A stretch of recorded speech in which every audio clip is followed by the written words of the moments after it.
Plus P2 2A2B, इसका एकदम constant कह रहे हैं हम कितना 256। अब पूछा किसका है 2A2B second reaction 2A2 plus B2, reverse है, रिवर्स है तो 1/256 A2 plus half B2 gives A2B।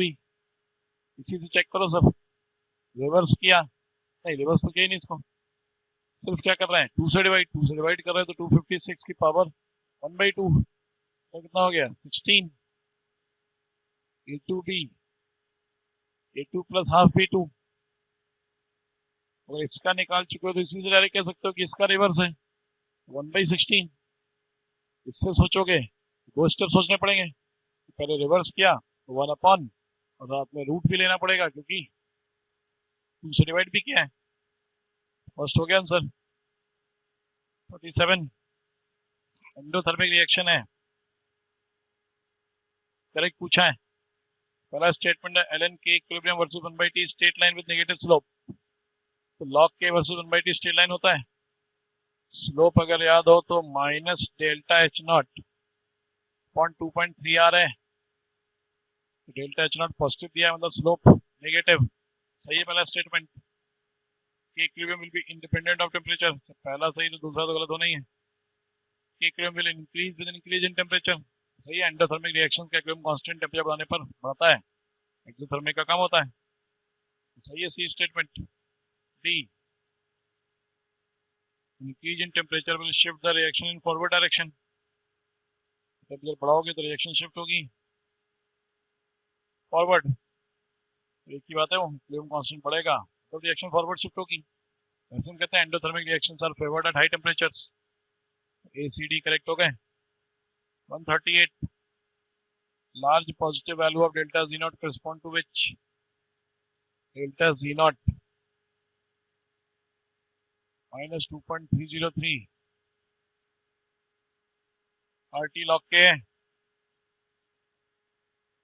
Large positive, ये जितना ज्यादा पॉजिटिव होगा लॉग के उतना ज्यादा नेगेटिव होगा, तो अगर ये हाई पॉजिटिव है तो लॉग के क्या होगा लार्ज नेगेटिव, लॉग के नेगेटिव होने का मतलब क्या होता है के लेस देन 1, लॉग के जितना ज्यादा नेगेटिव होगा के उतना ही 1 से छोटा होगा, लेकिन रहेगा तो पॉजिटिव ही, आंसर फर्स्ट होगा स्मॉल पॉजिटिव के। 139, 2A gives 2B plus C, वैसे क्लास में कराया था ऐसा,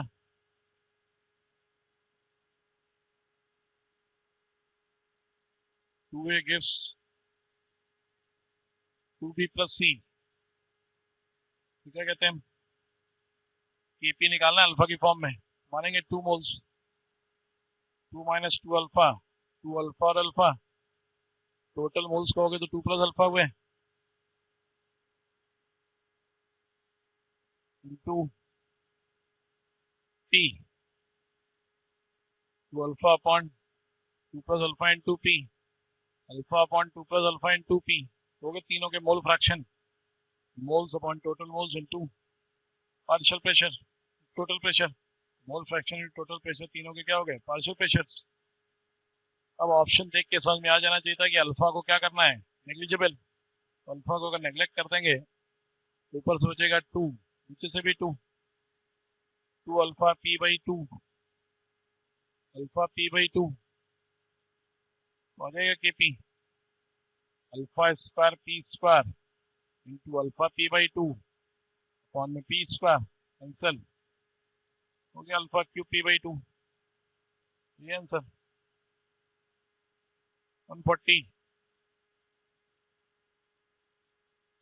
कह रहा है कि अगर फ्लास्क को हीट करें तो ब्राउन कलर डीप हो रहा है, तो पता है NO2 ब्राउन है, ब्राउन कलर डीप हो रहा है मतलब रिएक्शन फॉरवर्ड जा रही है, हीट करने पर रिएक्शन फॉरवर्ड जा रही है मतलब हीट करने पर रिएक्शन किधर जाती है जिधर वो एंडोथर्मिक होती है, इसका मतलब है कि फॉरवर्ड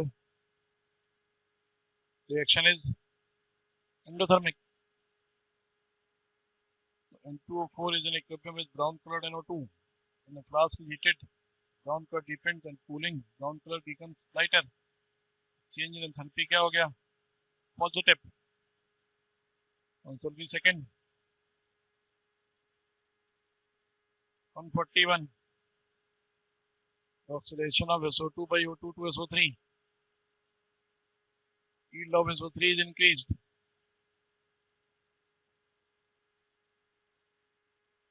तो SO2 से SO3 बना रहे हैं तो कह रहे हैं कि एक्सोथर्मिक रिएक्शन है, यील्ड बढ़ाना है, मतलब रिएक्शन की शिफ्ट करानी है forward. Exothermic reaction low temperature पे फेवरेबल होगी। तो फर्स्ट तो नहीं हो सकता, फर्स्ट में लिखा है टेम्परेचर इज इंक्रीज, सेकंड में लिखा है टेम्परेचर इज रिड्यूस्ड। हम कह सकते हैं क्या, सेकंड टेम्परेचर इज रिड्यूस्ड। बात करें प्रेशर, प्रेशर इफेक्ट दिखाना है तो रिएक्शन लिखोगे 2SO2 plus O2 gives 2SO3। तो फॉरवर्ड डायरेक्शन में गैस के मोल्स कम हो रहे हैं, गैस के मोल्स कम हो रहे हैं मतलब हाई प्रेशर फिजिबल होगा। तो थर्ड ऑप्शन में दिया प्रेशर इंक्रीज, तो बी एंड सी हो गया। 142, हीलियम गैस को ऐड करा रहे हैं एट कांस्टेंट प्रेशर, मतलब इनर्ट गैस। कांस्टेंट प्रेशर पे इनर्ट गैस को ऐड कराओगे तो वॉल्यूम बढ़ेगा, वॉल्यूम बढ़ेगा तो हम कहते हैं रिएक्शन उधर शिफ्ट होगी जिधर गैस के मोल्स ज़्यादा हो, मतलब किधर शिफ्ट होगी, फॉरवर्ड। फॉरवर्ड शिफ्ट होगी तो फर्स्ट ऑप्शन तो गलत हो गया, सेकंड सही है, moles of CO will increase, reaction goes in forward, second भी सही है, थर्ड भी सही है। 143, pH 6 है,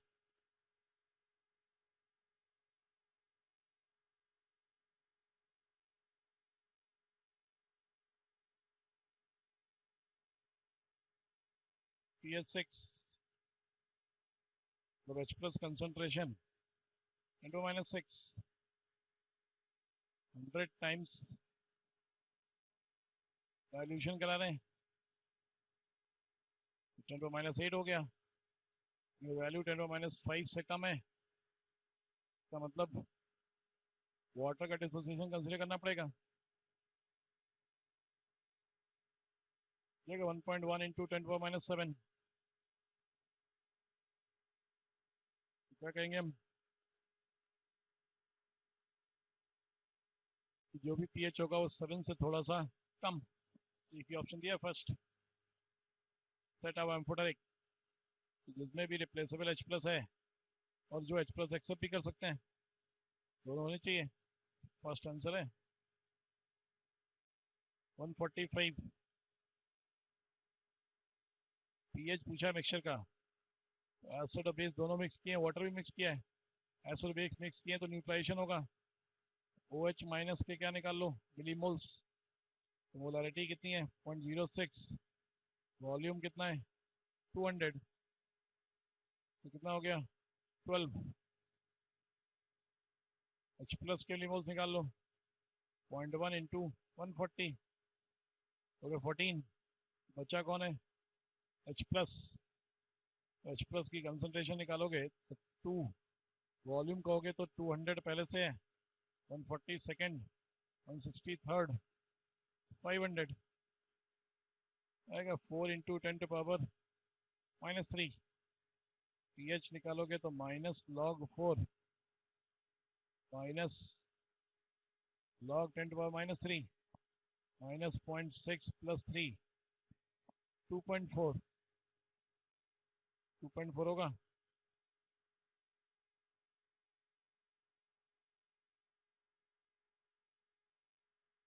46, pH लेस देन 7 मतलब एसिडिक, फर्स्ट ऑप्शन है BaI2, बेरियम हाइड्रोक्साइड और HI का सॉल्ट है, बेरियम हाइड्रोक्साइड और HI का सॉल्ट है, इसका मतलब स्ट्रॉन्ग एसिड बेस का सॉल्ट है, मतलब न्यूट्रल होगा। सेकंड में FeO इज थ्राइस और HNO3 वीक बेस और स्ट्रॉन्ग एसिड का सॉल्ट है, एसिडिक होगा, pH लेस देन 7 होगा। Third weak acid weak base का सॉल्ट है, इन दोनों के के भी ऑलमोस्ट क्या होते हैं सेम, वैसे तो हम प्रिडिक्ट ही नहीं कर सकते, लेकिन हमें याद होता है कि दोनों के के और के भी ऑलमोस्ट सेम होते हैं। एसिटिक एसिड का के और अमोनियम हाइड्रोक्साइड का के भी, दोनों की वैल्यूज जो है वो ऑलमोस्ट सेम है, मतलब सॉल्ट इज ऑलमोस्ट न्यूट्रल, याद रख सकते हैं उसको। फोर्थ भी न्यूट्रल ही है, स्ट्रॉन्ग एसिड स्ट्रॉन्ग बेस का सॉल्ट है, सीजियम हाइड्रोक्साइड और HI। 47, pH of water is 7, तो 7 मतलब न्यूट्रल, pH हो रहा है 11, मतलब तुमने क्या डाला उसमें बेस, जो भी तुम डाल रहे हो बेसिक होना चाहिए, तो पहला तो न्यूट्रल, दूसरा एसिडिक, तीसरा एसिक। दोनों में क्या डाला? सॉल्ट और weak acid and strong base. 148 compound whose 0.1 molar solution is most basic is most basic. Concentration सबकी क्या दी हुई है? सेम। तो पहला बेसिक है, दूसरा और तीसरा तो एसिडिक ही है, चौथा बेसिक है। तो इसका मतलब फर्स्ट और फोर्थ कंपेयर करने हैं। तो यहाँ पर कौन है? H W minus. यहाँ पर काम का कौन है? दोनों होते बेस, ये माइनस है मतलब बेस है। इनमें से ज्यादा बेसिक कौन? ये। तो ज्यादा बेसिक है कि कॉन्जुगेट किसका? एसिटिक एसिड का है। एसिटिक एसिड क्या होता है? Less acidic then formic acid. कहते हैं ना, weaker is the acid, stronger is the conjugate base. 149 करा था ऐसा क्वेश्चन। पीएच दे रहा है, मतलब क्या देना चाह रहा है? OH minus concentration. तो पीएच 10.6, द पीओएच 3.4। तो लॉग ओएच माइनस माइनस 3.4, इसको लिख लो -4 प्लस 0.6। ओएच माइनस कंसंट्रेशन हो जाएगी कितनी? 10⁻⁻4 हो गया इससे। 0.6 क्या होता है? Log 4, 4 into 10⁻4 molar. कह सकते हो सी ए ओ एच ट्वाइस।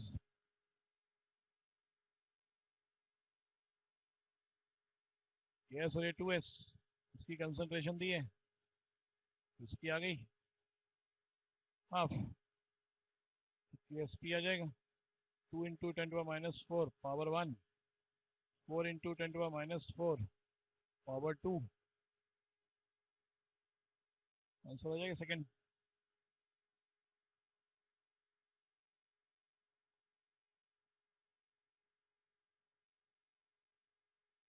अरे 1 मिलीग्राम PbSO4 को डिजोल्व कराना है, मिनिमम वॉल्यूम ऑफ वाटर पूछा है, मतलब सॉल्युबिलिटी निकालनी पड़ेगी पहले कि एस पी एस स्क्वायर होगा PbSO4, एस स्क्वायर होगा कितना? 1.44 इंटू 10⁻⁻8। एस कितना आ जाएगा? 1.2 इंटू 10⁻⁻4। यहाँ से सॉल्टी आ रही है, किसमें आ रही है? मोल पर लीटर में।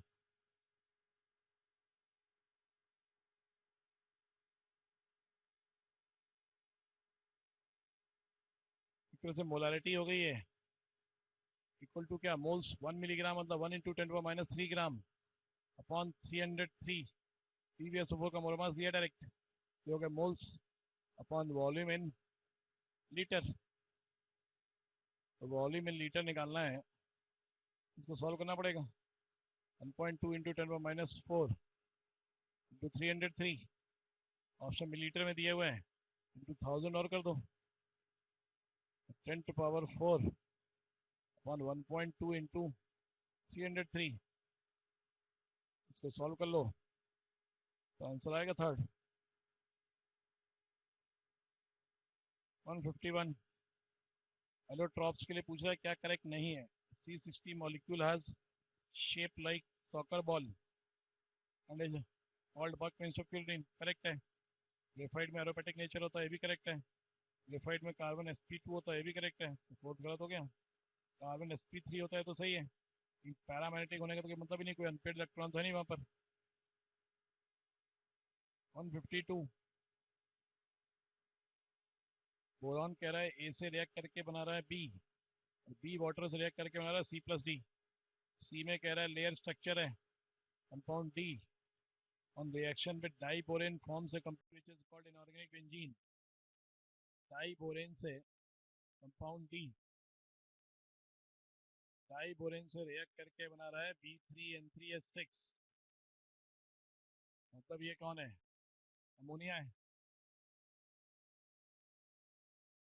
तो वाटर से रिएक्ट करके बन रहा है C+D, ये अमोनिया है।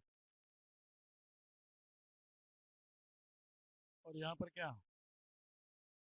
बोरॉन का कंपाउंड ही होगा, वाटर से रिएक्ट करके बोरॉन कंपाउंड लेयर्ड स्ट्रक्चर। तो क्या होना चाहिए? F3PO3। तो बोरॉन और ए,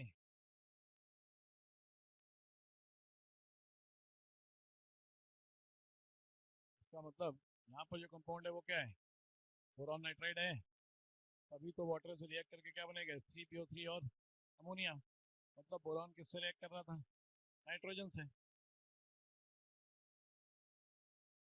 तो डी पहले समझ में आना चाहिए था, अमोनिया है। डी समझ में आएगा, अमोनिया है, और यहाँ पे बोरॉन का हाइड्रोलिसिस से कंपाउंड बनेगा, तो ऑब्वियसली F3PO3 बनना था। लेड स्ट्रक्चर दिया था तो और कंफर्म हो जाना चाहिए था। F3PO3 अमोनिया बन रहा है, मतलब यहाँ पर क्या है? Bn है। मतलब बोरॉन नाइट्रोजन से रिएक्ट कर रहा है। डायरेक्ट भी सोच सकते थे कि जैसे ही तुमने सोचा अमोनिया, ये तो सोचना ही पड़ेगा अमोनिया। अमोनिया सोचते ही कह सकते थे नाइट्रोजन तो आना ही था। मतलब बोरॉन किससे रिएक्ट कर रहा था? नाइट्रोजन से। अगर नाइट्रोजन सोच लोगे तो डायरेक्ट आंसर हो जाएगा सेकंड। नहीं भी सोचोगे लेयर स्ट्रक्चर तो भी कोई काम नहीं था। इतना तो श्योर था ना कि यहाँ वाले कंपाउंड में नाइट्रोजन होगी तभी तो अमोनिया बनेगा। यहाँ नाइट्रोजन मतलब यहाँ भी नाइट्रोजन है। मतलब ये पक्का क्या होना चाहिए था? नाइट्रोजन। नाइट्रोजन देखते आंसर सेकंड कह सकते थे। Which of the following is incorrect order of property mentioned along? पहले में क्या है? Stability of +1, lower oxidation state की स्टेबिलिटी डाउनवर्ड द ग्रुप बढ़ती है, इसका मतलब फर्स्ट सही है। सेकंड में स्टेबिलिटी ऑफ +3, फर्स्ट सही है तो सेकंड गलत होना ही है। हायर की स्टेबिलिटी डाउनवर्ड द ग्रुप कम होगी। लूज फैसिलिक स्ट्रेंथ, सेंट्रल एटम अगर डाउनवर्ड द ग्रुप चेंज हो रहा हो तो बॉन्ड क्या होता जाता है? वीक। बॉन्ड वीक होता जाता है तो फैसिलिक स्ट्रेंथ क्या होती जाती है? कम। थर्ड सही है। एटॉमिक रेडियस, एल्यूमिनियम और गैलियम में ऑर्डर उल्टा होता है, बाकी डाउनवर्ड द ग्रुप रेडियस बढ़ती है। फोर्थ भी सही है। कार्बन का कह रहा है कि एनानाइन कंटेनिंग 1 सिग्मा 2 पाई, देख के पता होना चाहिए, तो C22 माइनस होता है। C22 माइनस में 1 सिग्मा और 2 पाई होंगे। बाकी थर्ड और फोर्थ में तो जैसे ही तुमने 3 कार्बन करे, 2 सिग्मा तो होने थे कम से कम। एक ही सिग्मा है मतलब 2 ही एटम जुड़े होंगे। 3 एटम जुड़ेंगे तो एक ही सिग्मा तो नहीं आएगा।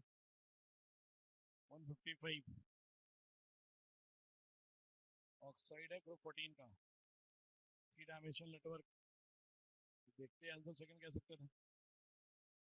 बाकी आगे मेहनत करने की जरूरत ही नहीं थी। 3D नेटवर्क वाला चारों में से एक ही है बस।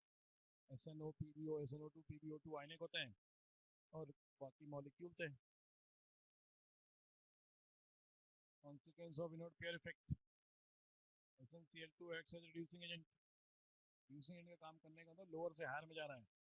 लोअर से हायर में जाना इनर्ट पेयर इफेक्ट का कॉन्सिक्वेंस नहीं हो सकता, क्योंकि इनर्ट पेयर इफेक्ट मतलब लोअर की स्टेबिलिटी ज़्यादा होना। BiCl5 डज नॉट एग्जिस्ट, ये हम कहते हैं इनर्ट पेयर इफेक्ट है। बिस्मिथ +5 में कंपाउंड बनाता ही नहीं है क्योंकि उसकी ज़्यादा स्टेबल होती है +3। बिस्मिथ का +5 में एक ही कंपाउंड स्टेबल है बस, BiF5। ClCl3 ऑक्सीडाइजिंग एजेंट का काम करता है, मतलब खुद रिड्यूस होना चाहता है। तो नीचे वाला है ना, नीचे वाला कोई भी खुद रिड्यूस होना चाह रहा है, मतलब उस पर डोमिनेट क्या कर रहा है? Inert pair effect. सेम कहानी PbO2, ये भी नीचे है। PbO2 भी अगर ऑक्सीडाइजिंग एजेंट का काम कर रहा है मतलब खुद लोअर में जा रहा है। इन सबके लिए वजह क्या है? इनर्ट पेयर इफेक्ट है। PCDO का 157 तैयार ही करना था। 16 ग्रुप पी ब्लॉक में लिखा हुआ रिएक्शन H2SO4 की डिहाइड्रेटिंग एजेंट का काम करता है। CO प्लस वाटर बनता है। Kp लेस देन Kc कहते हैं delta Ng less than 0, Kp less than Kc। देखो डेल्टा Ng लेस देन 0 किसमें है? सेकंड में है 59। COH4 is unstable while SiOH4 is relatively stable. हम कहते हैं C पे अगर 4 OH आते हैं तो वाटर निकल के H2CO3 बन जाता है। मतलब कार्बन का पाई बॉन्ड ज़्यादा स्टेबल होता होगा, इसीलिए तो वाटर निकल के पाई बॉन्ड बनाना चाह रहा है। और SiOH4 में पाई उतना स्टेबल नहीं है, आराम से 4 OH रख लेता है। वही ऑप्शन इन किया गया फर्स्ट ऑप्शन में। Which of the following, which of the following ammonium salt upon heating will liberate ammonia? First में क्या बनता है? N2 plus water. सेकंड में अमोनिया और H2SO4। थर्ड में N2O प्लस वाटर। सेकंड होगा आंसर। 61। H2T का बॉइलिंग पॉइंट ज़्यादा है किससे? H2S से। हम कहते हैं H2S से लेकर H2T तक सरफेस एरिया बढ़ता है, इसलिए वन टू वॉल फोर्सेस बढ़ते हैं, इसलिए बॉइलिंग पॉइंट बढ़ते हैं। बस वाटर का एक्सेप्शनली मैक्सिमम है ड्यू टू हाइड्रोजन बॉन्डिंग। 161 में third. Catalyst used in contact process, content लिखा हुआ है एक्चुअली वो कॉन्टैक्ट प्रोसेस समझ में आ जाए क्या होगा। कॉन्टैक्ट प्रोसेस में कौन सा कैटलिस्ट यूज होता है, याद है V2O5। 163 incorrect order against the property mentioned, bond dissociation energy correct है, बता था हमने कि F2 की बॉन्ड एनर्जी जो है Cl2 Br2 दोनों से कम होती है due to high lone pair repulsion, size छोटा है, रिपल्शन लोन पेयर्स के बीच में ज़्यादा है, इसलिए बॉन्ड एनर्जी क्या होती है उसकी कम, क्लोरीन ब्रोमीन दोनों से। ऐसे कहते हैं नाइट्रोजन की फॉस्फोरस से कम होती है, ऑक्सीजन की सल्फर से कम होती है, क्लोरीन की क्लोरीन ब्रोमीन दोनों से कम होती है। इलेक्ट्रॉन एफिनिटी ये भी रटे थे कि हम कहते हैं कि इलेक्ट्रॉन एफिनिटी जो है वो क्लोरीन की फ्लोरीन से ज़्यादा होती है। Third, reactivity of halogens, reactivity तो फ्लोरीन से लेकर आयोडीन तक कम होती है। इलेक्ट्रोड पोटेंशियल के बेस पर कहते हैं F2 is most reactive और I2 is least reactive। Bond length, bond length में डाउनवर्ड का ग्रुप कभी भी कोई एक्सेप्शन नहीं होता, बॉन्ड स्ट्रेंथ में हो सकता है, बॉन्ड लेंथ नहीं हो सकता। बॉन्ड लेंथ बोलोगे तो यही बोलोगे कि F2 से लेकर I2 तक बॉन्ड लेंथ बढ़ती है, फोर्थ गलत हो गया। 164 ये भी पढ़ा था हमने कि HBr को बनाने के लिए हम H2SO4 यूज नहीं करते हैं, H3PO4 यूज करते हैं, क्योंकि H2SO4 जो है कंसनट्रेटेड जब होता है तो वो I माइनस और Br माइनस दोनों को क्या करा देता है, ऑक्सीडाइज, Br2 और I2 बना देता है, वही दिया हुआ है सेकंड ऑप्शन में। 165 करेक्ट स्टेटमेंट, तो FeO6 4 माइनस ज़ीनॉन प्लस 8 में होगा हायर स्टेट में, तो ऑब्वियसली लोअर में जाना चाहेगा, तो ऑक्सीडाइजिंग एजेंट तो अच्छा हो गई। HCF2 हाइड्रोलिसिस करके क्या बनाता है, रट हो गई। HCF4 भी क्या बनाता है वो भी याद होना चाहिए, डी में भी वही है। और हाइब्रिडाइजेशन ऑफ एक्सिन HCF2 ये तो समझ में आ रहा गलत है, क्योंकि हाइब्रिडाइजेशन HCF2 में क्या होता है, 3 लोन पेयर होंगे, 2 ही बॉन्ड बने, 6 इलेक्ट्रॉन बचे हुए हैं, 3 लोन पेयर 2 सिग्मा 5 हो गया, sp3d है। 166 करेक्ट ऑर्डर पूछा है, फर्स्ट में हीलियम से लेकर रेडॉन तक बॉइलिंग पॉइंट बढ़ रहा है, हीलियम से लेकर रेडॉन तक बॉइलिंग पॉइंट डाउनवर्ड तक बढ़ेगा ही, सरफेस एरिया बढ़ रहा है, वन डोर फोर्सेस बढ़ेंगे, बॉइलिंग पॉइंट भी बढ़ेगा। ईज ऑफ लिक्विफिकेशन, सॉल्टिन वाटर, सारी बातें इसी बात पर डिपेंड करेंगी फोर्सेस पर, हीलियम से लेकर रेडॉन तक सब कुछ बढ़ेगा क्योंकि वन डोर फोर्सेस बढ़ रहे हैं, सारे सही है ऑर्डर। 167 सॉलिड एंड 205 आयनिक है, याद ही करना है। Correct order of acidic strength बताया था उल्टा है, H3PO2 जो है मोस्ट एसिडिक है, H3PO4 लीस्ट एसिडिक है, लिखवाया था मैंने, more is the number of OH group पर central atom, less be the acidic strength. पहले डबल बॉन्ड दो देखते हो, डबल बॉन्ड दो सेम है तीनों में, एक एक डबल बॉन्ड दो है, पी डबल बॉन्ड दो तीनों में एक एक है, OH ज्यादा में H3PO4 में, H3PO4 की एसिडिक स्ट्रेंथ कम है, सही है second. PF3 acts as a strong donor due to p pi d pi back bonding from fluorine to phosphorus, सही है। एक्टिविटी ऑफ फ्लोरीन ज़्यादा है लेकिन फिर भी PF3 जो है वो डोनर का काम क्यों करता है, क्योंकि एक तो लोन पेयर तो है ही, और फ्लोरीन के साथ फास्फोरस पर क्या होगी, बैक बॉन्डिंग, फास्फोरस पे खाली डी है, फ्लोरीन पे लोन पेयर्स हैं, बैक बॉन्डिंग होगी तो फास्फोरस पर लोन पेयर मतलब क्लाउड की डेंसिटी बढ़ेगी, डोनेट करने की टेंडेंसी भी बढ़ेगी। Correct order of reducing strength of oxy acids उल्टा होगा, जितना ज़्यादा पीएच बॉन्ड होंगे, पीएच बॉन्ड की वजह से होता है रिड्यूसिंग नेचर, पीएच वाली जो हाइड्रोजन होती है वो रिडक्शन का काम करती है, तो H3PO2 में 2 पीएच है, H3PO2 की रिड्यूसिंग पावर सबसे ज़्यादा होगी, H3PO4 पे एक भी पीएच नहीं है, इसकी रिड्यूसिंग पावर सबसे कम है। H3PO4 तो पहली बात तो रिड्यूसिंग एजेंट का काम करता ही नहीं है, कि ऑलरेडी हाईएस्ट ऑक्सीडेशन स्टेट पर है, पीएच बॉन्ड जिसमें ज़्यादा थे उसकी रिड्यूसिंग पावर ज़्यादा थी। मैक्सिमम कोवलेंसी और नाइट्रोजन सेकंड पीरियड है, सेकंड पीरियड एलिमेंट की मैक्सिमम कोवलेंसी क्या बोली जाती है, 4, सेकंड होगा answer. 169 lowering in vapour pressure की बात हो रही है,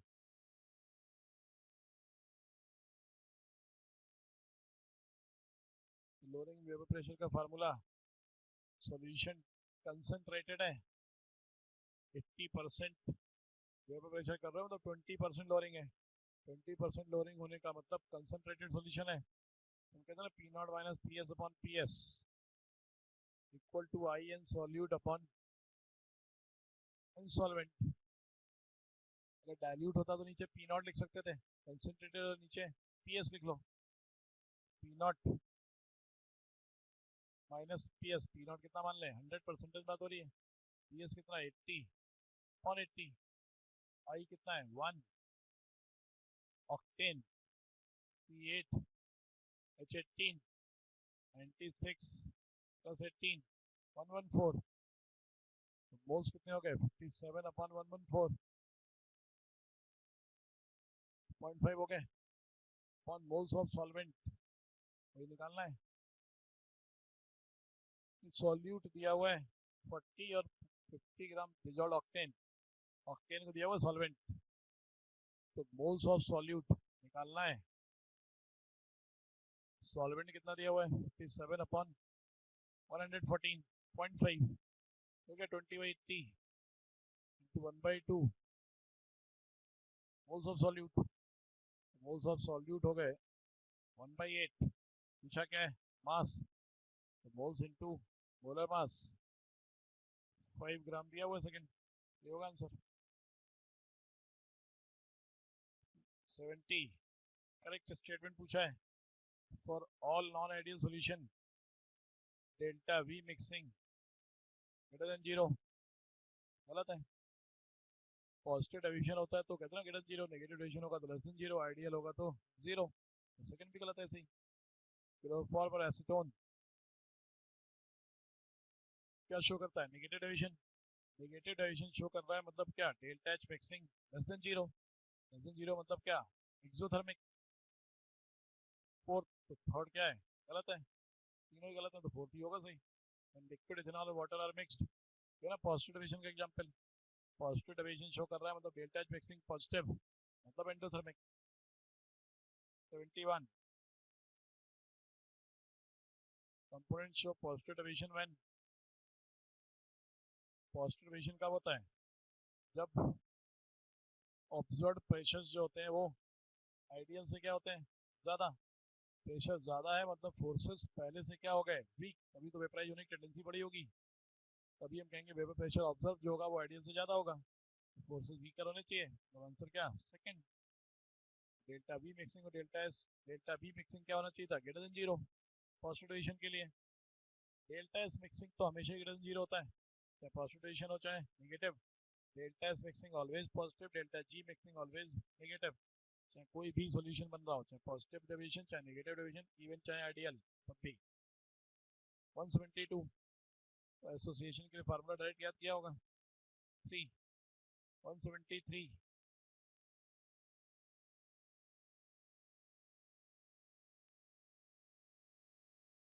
तो 173 में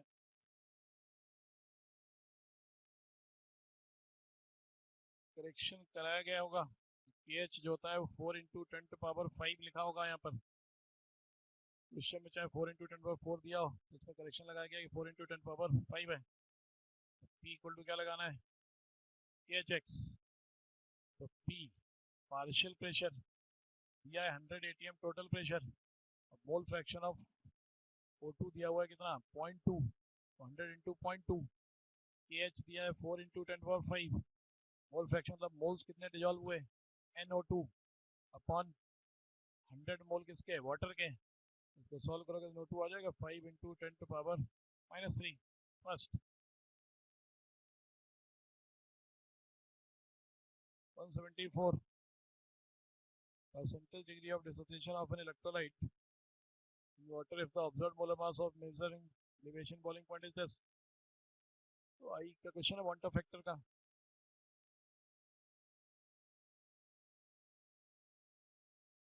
क्या कहते हो आई इक्वल टू 1 प्लस डिसोसिएशन की बात हो रही है n-1 अल्फा। आई क्या होगा ऑब्जर्व्ड मोलर मास कितना है 65.6 और नॉर्मल कितना है 164 थ्योरेटिकल अपॉन ऑब्जर्व्ड। और क्या दिया x/2, x/2 है तो n की वैल्यू कितनी हो गई 3, 3 पार्टिकल मिलेंगे 1 + 2 अल्फा तो सॉल्व कर लो, आ जाएगा 175। मैक्सिमम फ्रीजिंग पॉइंट होने के लिए आईसी क्या होना चाहिए, मिनिमम। कहते ना colligative properties proportional to IC होती हैं। कॉलिगेटिव प्रॉपर्टी मतलब delta TB, delta TF, delta P, osmotic pressure. ठीक है, अगर फ्रीजिंग पॉइंट या वेपर प्रेशर पूछा जाता है तो आईसी के इनवर्सली कंसंट्रेशन तो सबकी सेम एक्यूमोलल कह दिया गया है। तो सिर्फ क्या डिसाइड करना है, आई फ्रीजिंग पॉइंट पूछा है मैक्सिमम, मतलब आई क्या होना चाहिए, मिनिमम। आई मिनिमम मतलब जिसमें पार्टिकल सबसे कम मिल रहे होंगे। तो फर्स्ट में कितने आइंस बनेंगे, 4, सेकंड में 3 आइंस, थर्ड में 2 आइंस, और फोर्थ में आइन बनेगा ही नहीं, तो एक ही पार्टिकल है वो। तो आंसर क्या होगा, फोर्थ। वाटर को तो देखोगे नहीं, वाटर तो वाटर मिल जाएगा, सॉल्वेंट है वो तो। 176।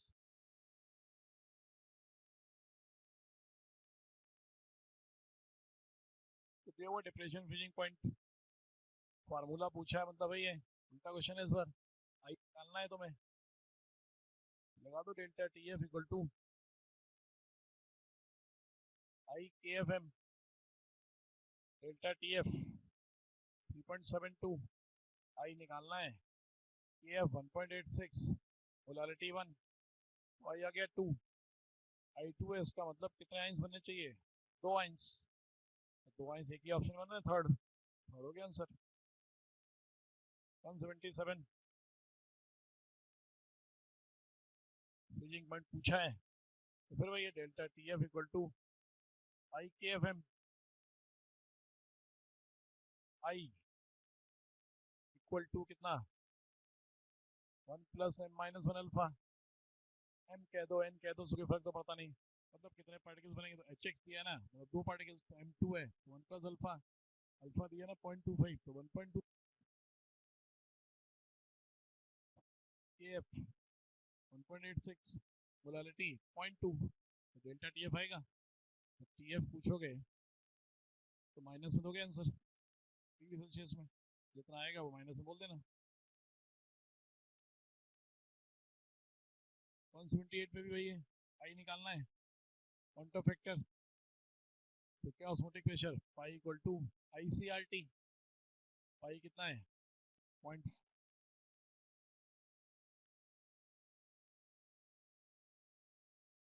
ये 2 सॉल्यूशन दिए हैं तो रेशियो लगा दो, पाई होता है ना आई सी आर टी,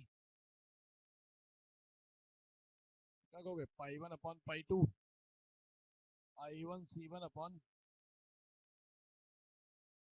आई 2 सी 2, पाई 1 इसका के आई का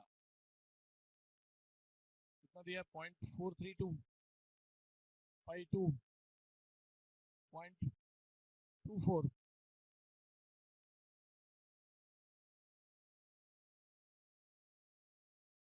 आई 1 के आई का निकालना है, अपॉन आई 2 सी से लेस टू 11 का 1, सी 1 सी 2 तो कैंसिल ही हो जाएगा।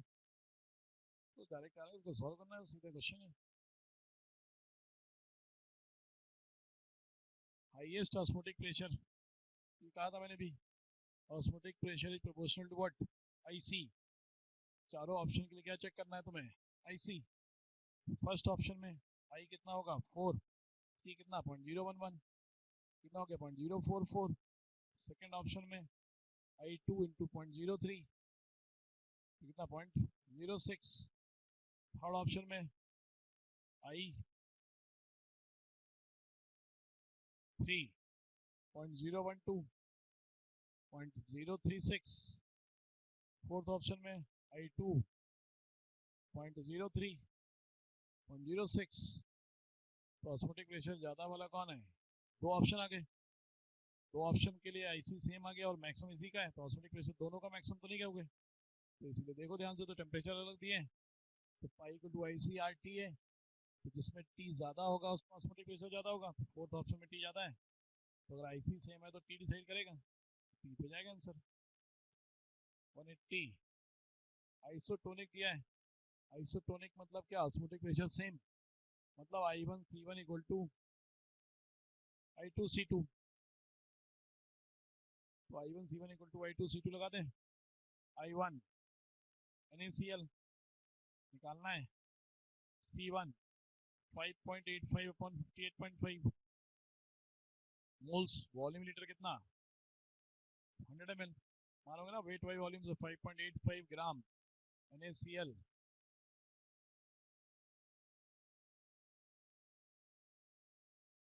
इन 100 ml सॉल्यूशन। इससे आगे मोल्स अपन वॉल्यूम लीटर कितना 0.1, ऐसे I2 कितना है 1 है ग्लूकोज के लिए, फिर भैया 27 अपॉन 180 मोल्स और वॉल्यूम लीटर कितना 0.1, 0.1 cancel, 9 3 20, I into 0.1 equal to 3/20, I equal to कितना 1.5, बोला 1 plus N minus 1 alpha, N कितना है 2 है, 1 प्लस अल्फा, अल्फा कितना आ गया 3, 50%।